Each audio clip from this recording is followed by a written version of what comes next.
Assalamualaikum warahmatullahi wabarakatuh. Bismillahi alhamdulillah. Wala hawla wala quwata illa billahil aliyyil azim. Ashhadu an la ilaha illallah wahdahu la syarika lah. Wa ashhadu anna Muhammadan abduhu wa rasuluh la nabiyya ba'dah. Allahumma salli wa sallim wa barik ala Sayyidina Muhammadin wa ala alihi wa sahbihi ajma'in, amma ba'du. Yang kami hormati para ulama, para ustadz, hadirin hadirat, bapak-bapak, ibu-ibu yang dimuliakan Allah Subhanahu wa ta'ala. Alhamdulillah, Allah Subhanahu wa ta'ala masih memberikan kesempatan kepada kita, masih memberikan kekuatan kepada kita, masih memberikan kemudahan kepada kita, sehingga kita masih bisa melaksanakan sholat maghrib secara berjamaah. Kita lanjutkan dengan majlis taklim. Ini semata-mata karena hidayah dan kekuatan daripada Allah Subhanahu wa ta'ala. Maka mudah-mudahan seluruh ibadah yang kita lakukan diterima oleh Allah Subhanahu wa ta'ala, menjadi sebab dosa kita diampunin oleh Allah, menjadi sebab dosa orang tua kita, mertua kita, keluarga kita, guru-guru kita, orang kampung kita, bahkan umat seluruh alam diampunin oleh Allah, menjadi sebab selamat daripada api neraka dan masuk surga tanpa dihisab oleh Allah Subhanahu wa ta'ala. Dan mudah-mudahan yang masih dalam keadaan sakit, ada penyakit dalam dirinya, mudah-mudahan disembuhkan oleh Allah Subhanahu wa ta'ala dan disehatkan kembali, sehingga semakin sehat, semakin taat kepada Allah Subhanahu wa ta'ala. Mudah-mudahan yang masih banyak masalahnya dimudahkan oleh Allah Subhanahu wa ta'ala untuk selesai. Mudah-mudahan yang masih banyak utang mudah-mudahan dimudahkan oleh Allah Subhanahu wa taala untuk melunasi seluruh hutang-hutangnya, dan yang akhirnya semakin hari semakin taat kepada Allah Subhanahu wa taala, meninggal dalam keadaan husnul khatimah, selamat daripada api neraka dan masuk surga tanpa dihisab oleh Allah Subhanahu wa taala. Kita kembali kepada bab amar ma'ruf nahi munkar. Bismillahirrahmanirrahim. Qala musannifur rahimakumullah. Qala al-faqih Abu Lays Samarqandi radhiyallahu anhu, falladhi ya'muru bil ma'ruf yahtaju ila khamsati asya'a. Bahwasanya Syekh Abu Lays Al-Faqih Abu Lays Samarqandi mengatakan bahwasanya untuk amar ma'ruf nahi munkar, atau bisa juga disebut dakwah, mengajak kepada kebaikan, itu memerlukan daripada 5 perkara. Jadi 5 perkara ini hendaklah ada bagi orang yang dakwah, yang amar ma'ruf, yang mengajak manusia kepada Allah Subhanahu wa taala. Apa saja? Awwaluha al-ilmu. Li'anna al-jahila la yusinul amra bil ma'ruf. Yang pertama adalah adanya ilmu. Kenapa? Karena sesungguhnya orang yang awam, orang yang tidak berilmu, maka dia tidak akan bisa untuk amar ma'ruf dengan cara yang baik. Artinya apa di sini? Bahwasanya dakwah perlu ilmu. Lalu sejauh mana ilmu yang diperlukan?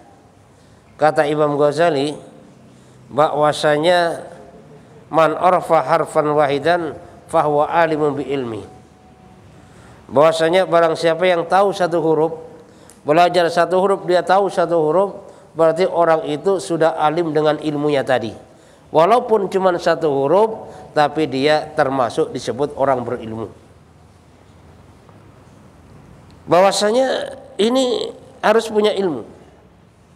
Lah saking pentingnya ilmu, pentingnya dakwah, walaupun kita punya hanya apa itu satu kalimat, kata Nabi disampaikan bahwasanya balighu anni walau ayah.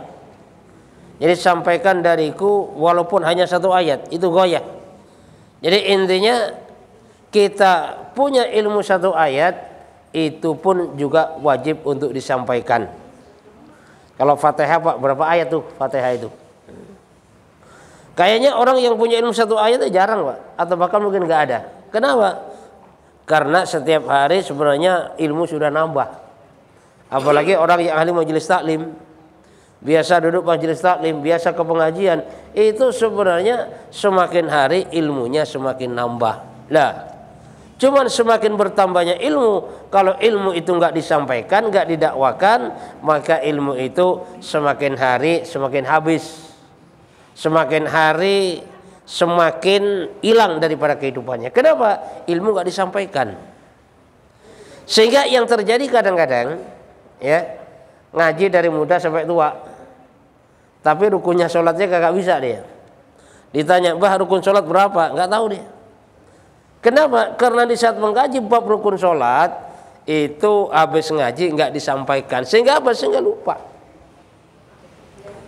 Nah makanya kalau ilmu nggak disampaikan, ya ibaratnya gini Pak, masuk kuping kanan, keluarnya kuping kiri. Jadi nggak berhenti sama sekali tuh. Ya. Nah disinilah ya pentingnya orang berilmu itu harus menyampaikan daripada ilmunya, walaupun ilmunya hanya satu ayat. Sampaikan untuk dakwah. Ya. Karena yang namanya dakwah itu walaupun satu ayat punya kewajiban dakwah. Dakwah beda dengan ngajar, beda dengan khutbah. Dakwah kan ngajak.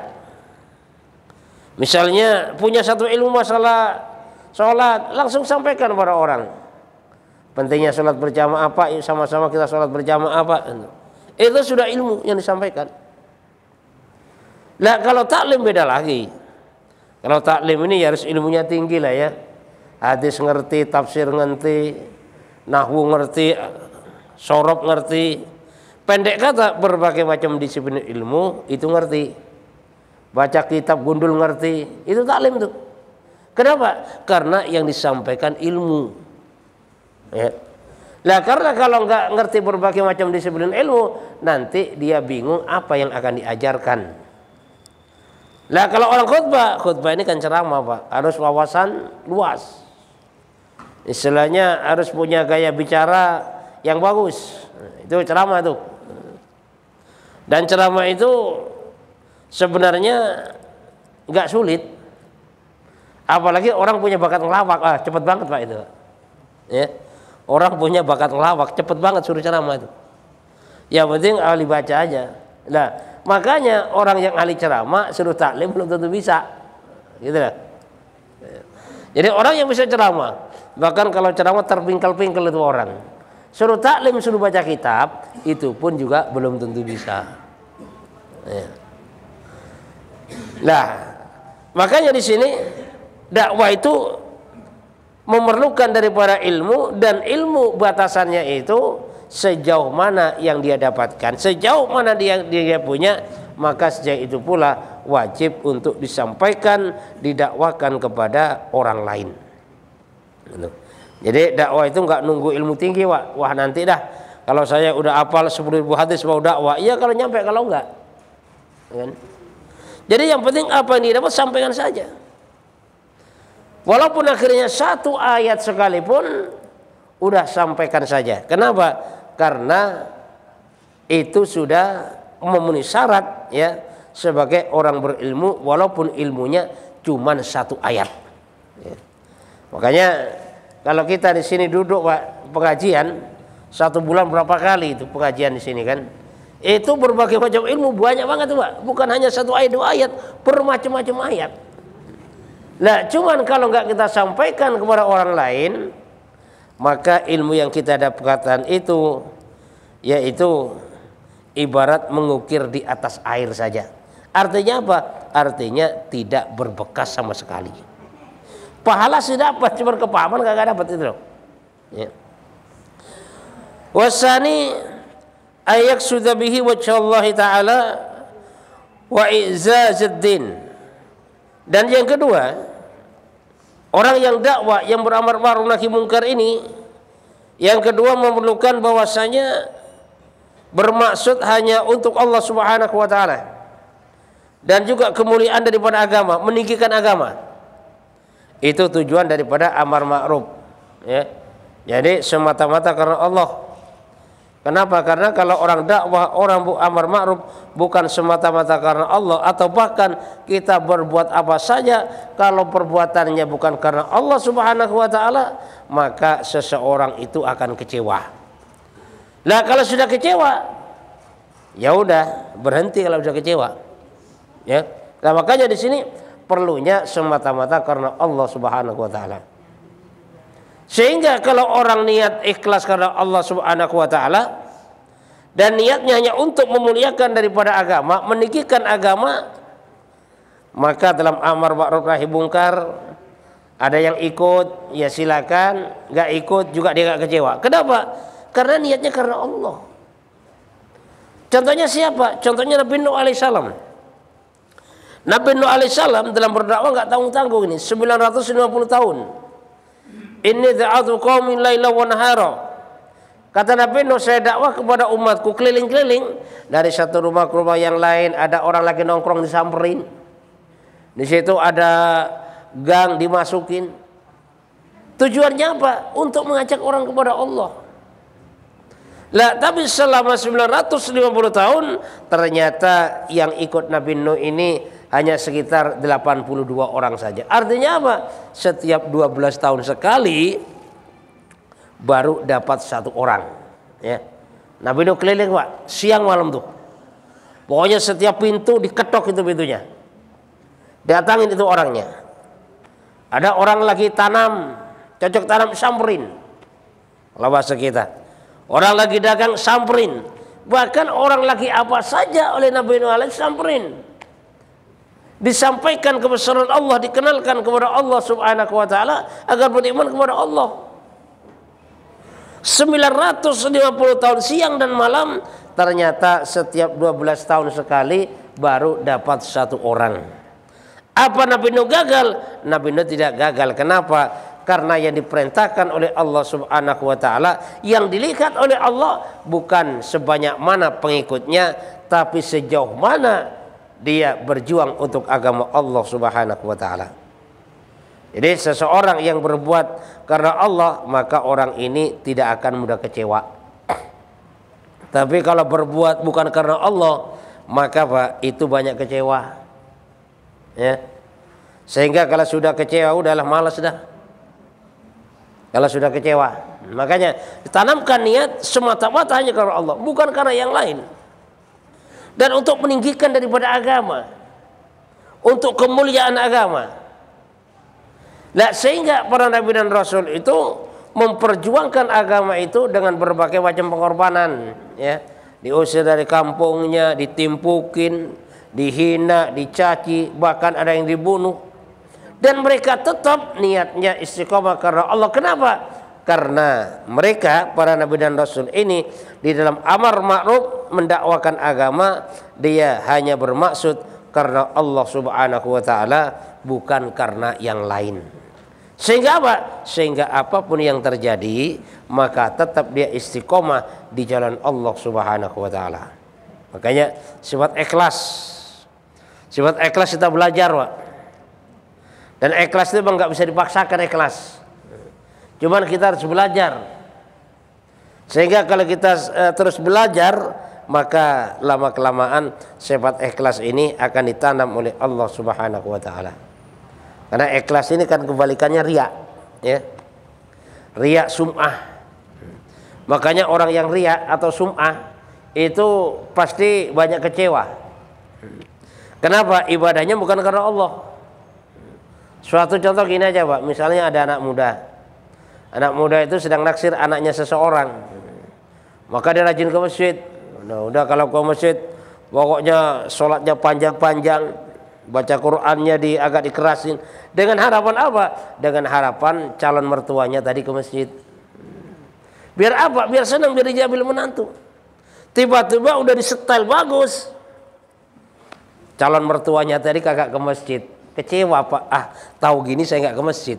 Kenapa? Udah saya setel dandanan bagus-bagus, ternyata calon mertua kagak ke masjid. Agak kecewa jadinya. Kenapa?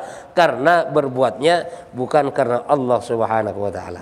Makanya bermaksud semata-mata hanya karena Allah dan untuk meninggikan daripada derajat agama Allah Subhanahu wa taala.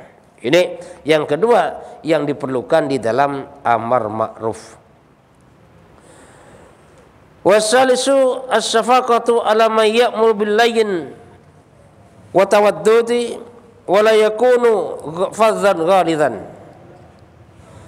Dan yang diperlukan lagi di dalam amar ma'ruf, di dalam dakwah ini, yaitu suatu metode. Metode di mana di dalam amar ma'ruf itu dengan kelembutan dan penuh kasih sayang, ya. Bukan bentak-bentak, bukan marah-marah atau bahkan berbuat kasar kepada orang, tapi dengan cara kelembutan, ya. Dengan cara ikram kepada orang, disentuh dari ke hati ke hati.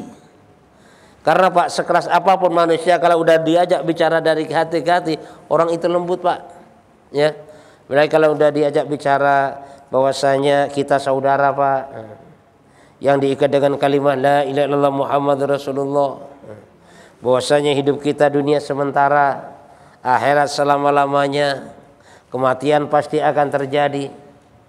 Nah, kalau dengan cara lemah lembut, dengan cara kasih sayang, maka biasanya orang itu akan tertarik. Dan tidak dengan cara marah-marah. Karena dengan amar ma'ruf, maka sebenarnya di dalamnya itu sudah ada nahi mungkar, ya. Kalau kita nahi mungkar, maka amar ma'ruf gak ikut di dalamnya. Tapi di saat kita amar ma'ruf, di balik amar ma'ruf itu adalah ada nahi mungkar. Contohnya apa? Contohnya gini. Misalnya ada tempat untuk berjudi. Nah, kalau tempat itu langsung kita hancurin, bisa jadi orang yang lawan kita berantem. Atau bahkan kalau mereka takut, mereka kabur. Kaburnya kemana? Cari tempat lain yang lebih gede lagi, Sehingga apa? Sehingga amar ma'ruf gagal. Kenapa? Karena pindah ke tempat lain. Nah, tapi kalau dengan nahi mungkar, apa itu amar ma'ruf? Dalam amar ma'ruf ada nahi mungkar. Contohnya gini. Contohnya ada orang lagi judi atau lagi mabok dan sebagainya, udah disamperin aja. Mau kita nyamperin bawa kopi, bawa teh, bawa susu, misalnya kita ajak ngobrol aja dah. Kita ajak ngobrol. Nah, nanti di saat adzan berkumandang, Pak, ya Pak, sama-sama kita ke masjid dulu, kita sholat berjamaah. Nanti setelah kita sholat berjamaah, Pak, baru dilanjutkan lagi judinya, dilanjutin ya, maboknya dilanjutin, anunya dilanjutin, dengan cara seperti itu, Pak. Ya. Kenapa? Karena orang kalau sudah mau berjamaah, nggak mungkin dia mau lanjutin judi, gitu lah. Kayaknya belum ada ceritanya judi, habis itu adzan dia berhenti, habis jamaah berjudi lagi nggak ada. Biasanya kalau sudah mau meninggalkan untuk ibadah itu, yaitu kemaksiatannya itu akan ditinggalkan dengan sendirinya. Ya. Kan malu juga, Pak. Habis sholat berjamaah nongkrong lagi sambil mabok, itu kan malu juga kan. Dan nggak akan seperti itu orang. Makanya di saat diajak kepada kebaikan, maka dengan sendirinya kemungkaran itu akan ditinggalkan.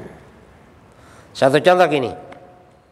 Misalnya ada anak kecil bawa pistol. Pistol kan bahaya, Pak, kalau dipegang anak kecil. Nah, kalau sampai pistol ini kita rebut, bahaya ini. Bisa diarahkan kemana saja, jatuh korban nanti. Ini kalau pistol kita rebut. Nah, lalu bagaimana? Ya gampang saja, ya.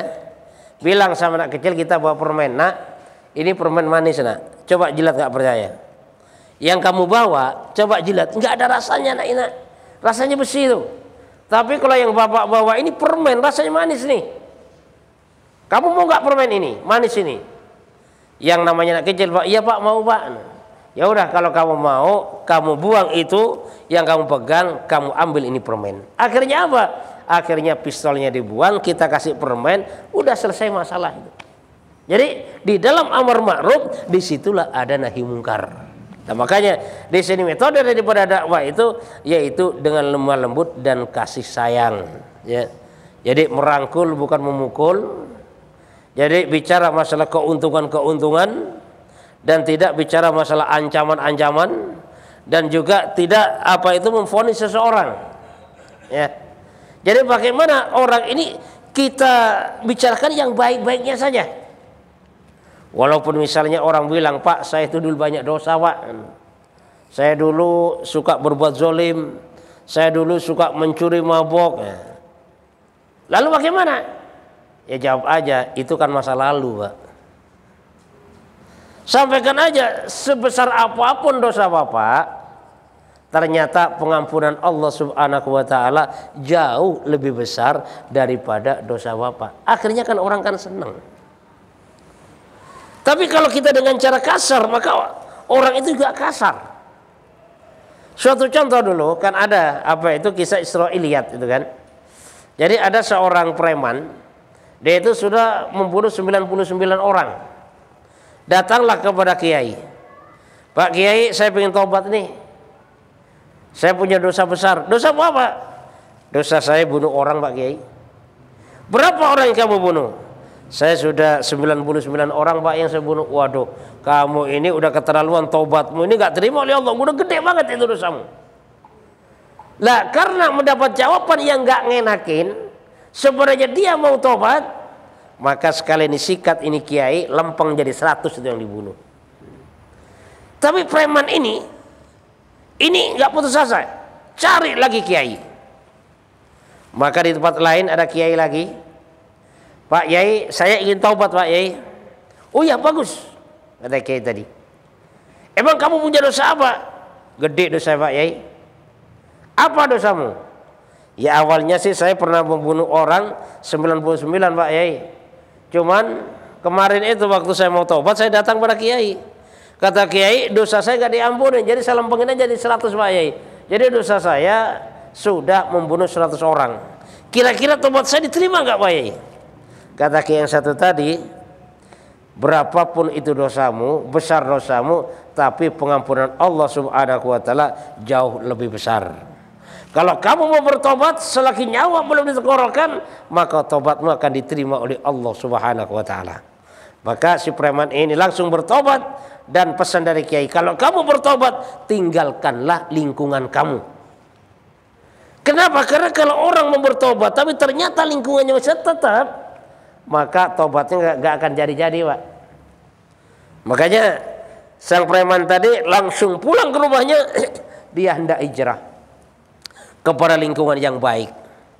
Setelah sampai di tengah jalan, ternyata si preman tadi dipanggil oleh Allah Subhanahu wa taala untuk selamanya. Maka di situ dua malaikat berebut, malaikat rahmat dan malaikat adab. Kata malaikat adab, ini bagian saya nih. Ini orang ini tengik banget nih, udah banyak dosanya nih. Ini bagian saya nih, saya hajar nanti ini. Kata malaikat rahmat, bukan, ini bagian saya nih. Karena dia mau tobat. Memang dosanya gede dia, cuman kan dia mau tobat. Maka terjadilah perdebatan antara dua malaikat adab dan malaikat rahmat, yang akhirnya diundi, dihitung. Kira-kira dari tempat dia pergi sama ke tujuan, itu lebih dekat mana? Ternyata dekat kepada tujuan, yang mau tobat, yang akhirnya preman ini diampunin oleh Allah Subhanahu wa taala.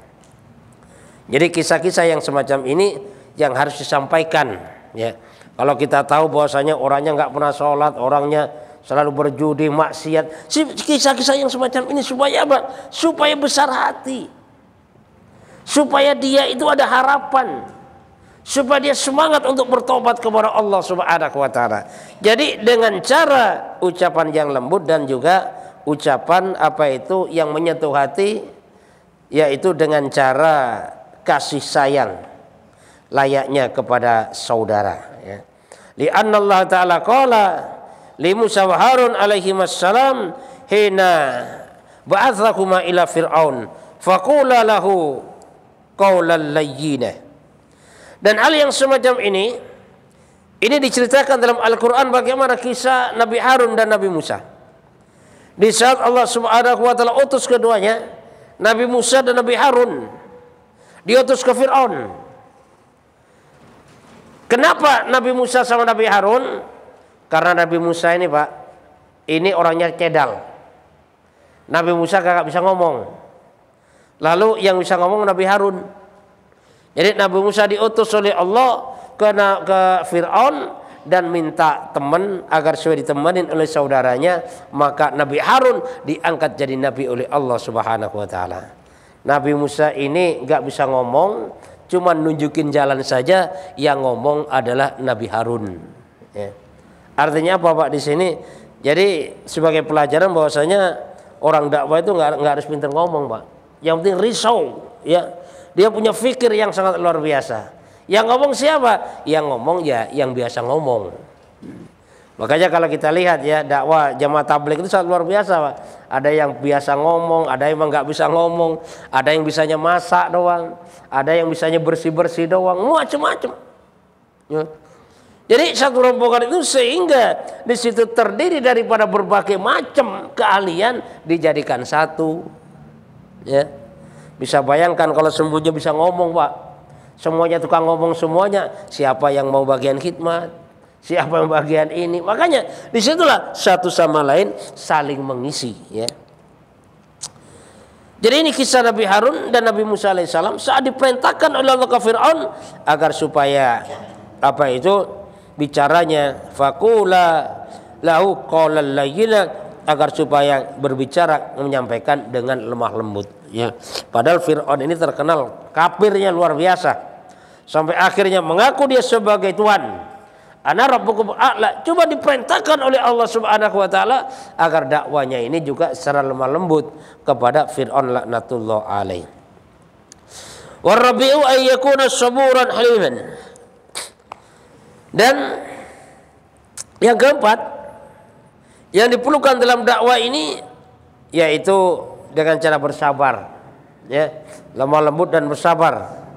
Kenapa? Li'anna Allah Ta'ala qala fi qissati Luqman alaihissalam, bahwasanya Allah Subhanahu wa taala menceritakan tentang kisah daripada Luqman, Ya.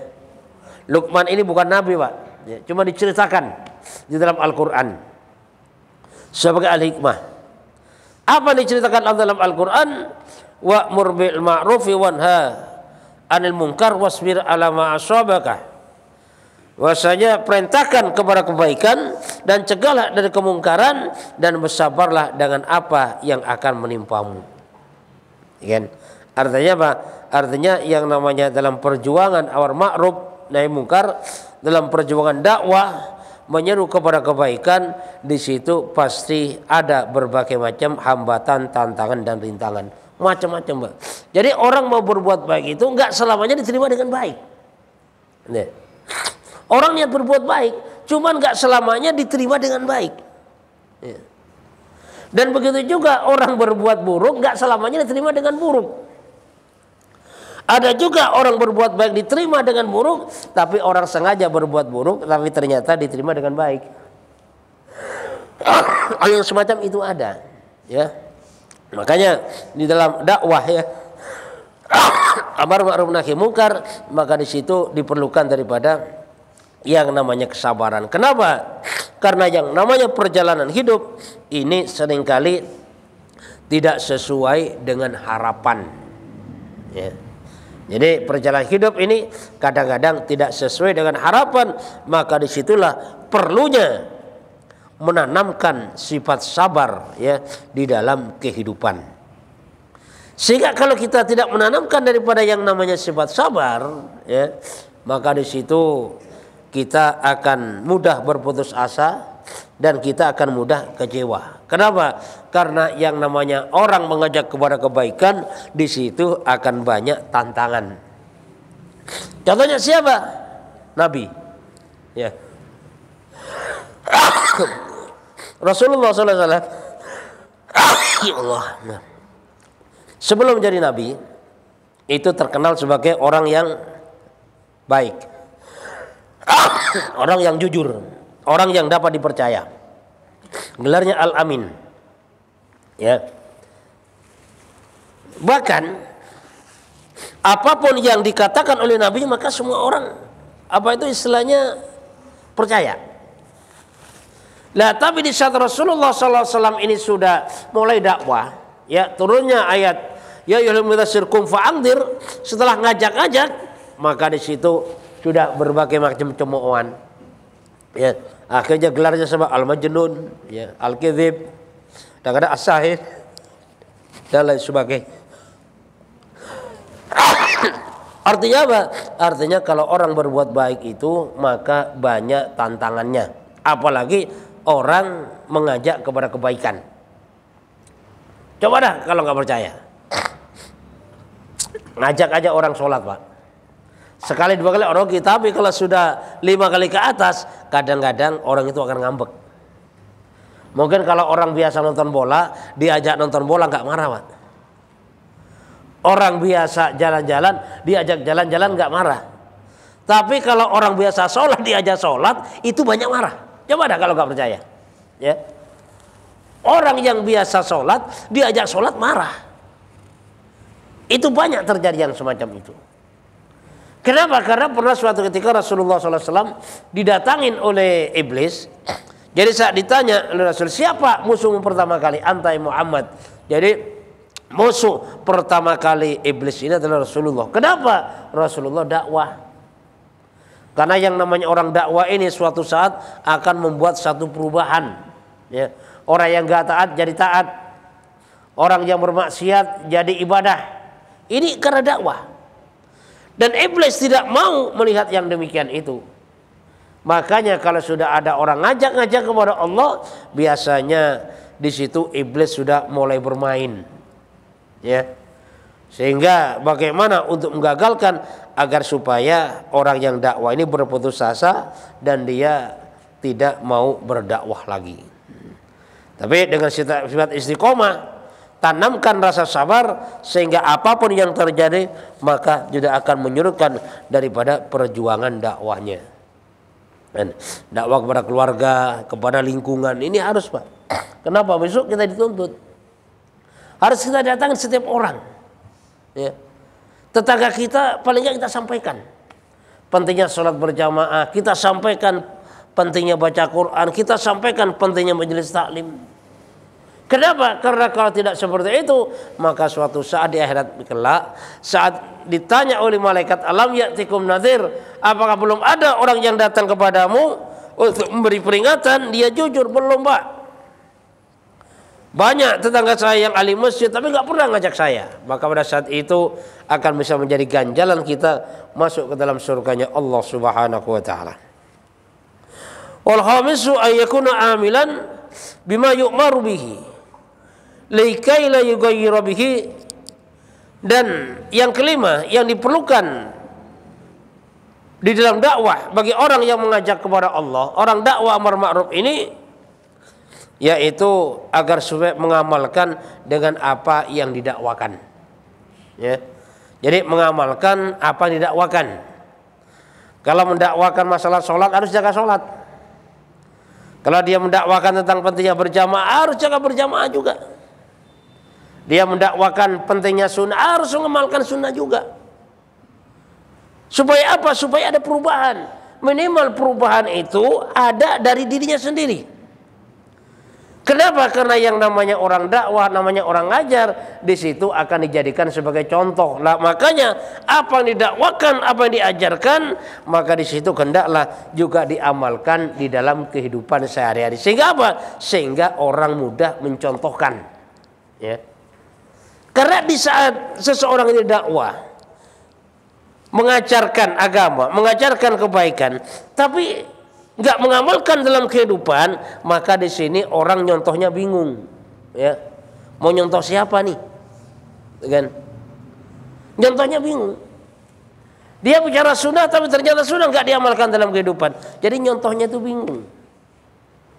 Tapi kalau dia mendakwakan, mengamalkan apa yang didakwakan, apa yang diajarkan, maka umat itu mencontohnya mudah, ya. Kenapa? Karena agama ini perlu adanya contoh.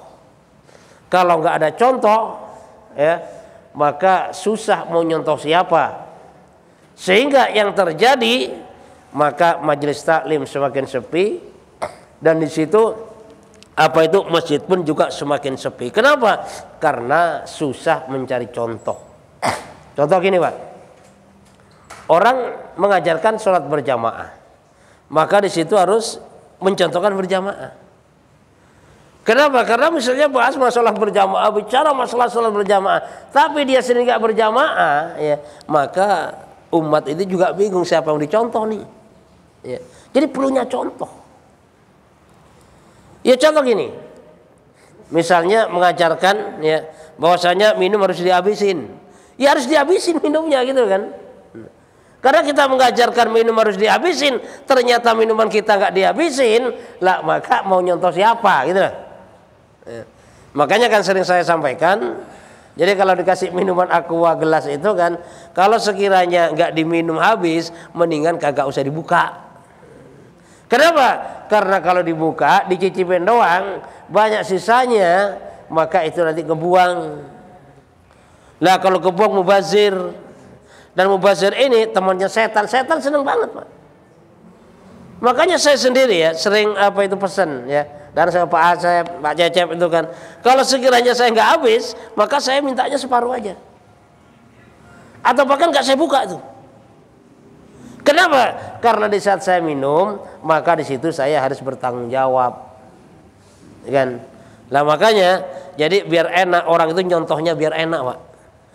Jadi apa yang disampaikan itulah yang dilakukan, apa yang dilakukan itulah yang disampaikan. Jadi nyontohnya itu enak. Dan agama perlu contoh. Nah dulu sahabat-sahabat Rasulullah SAW yang dicontoh Nabi langsung jadi contoh, kan? Sehingga apapun yang dibuat oleh Nabi dijadikan contoh oleh para sahabat. Nah makanya dalam kehidupan kita ini, di dalam kita berdakwah, beramar ma'ruf nahi munkar, mengajak kepada kebaikan, apa yang kita dakwakan, apa yang kita sampaikan, hendaklah itu diamalkan dalam kehidupan agar supaya di situ terjadi daripada yang namanya perubahan, dan minimal yang berubah dirinya sendiri. Itu minimal, Pak, ya. Jadi minimal yang berubah dirinya sendiri. Bagaimana sunnah-sunnah diamalkan. Kapan mengamalkan sunnah? 24 jam ada amalan sunnah. Mulai kita bangun tidur sampai tidur kembali, di situ adalah ada amalan sunnah. Sehingga kalau kita mengamalkan sunnah, maka nilainya ibadah di hadapan Allah Subhanahu wa taala. Kita tidur dengan cara sunnah ibadah.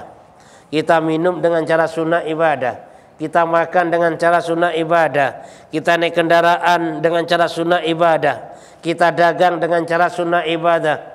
Pendek kata, apapun yang kita lakukan sampai akhirnya kita keluar masuk kamar mandi, sampai akhirnya kita buang air kecil, buang air besar, kalau kita ikut contoh sunnah Rasulullah SAW, maka di situ nilainya ibadah di hadapan Allah Subhanahu wa taala. Maka mudah-mudahan Allah Subhanahu wa taala berikan kepahaman kepada kita sehingga kita bisa mengamalkan dan menyampaikan, sehingga kita mudah-mudahan menjadi orang istiqomah, sehingga Allah Subhanahu wa taala ridha kepada kita, yang intinya bagaimana selamat daripada api neraka dan masuk surga tanpa dihisab oleh Allah Subhanahu wa taala. Subhanakallahumma bihamdika asyhadu an la ilaha illa anta astaghfiruka wa atubu ilaik. Wassalamualaikum warahmatullahi wabarakatuh.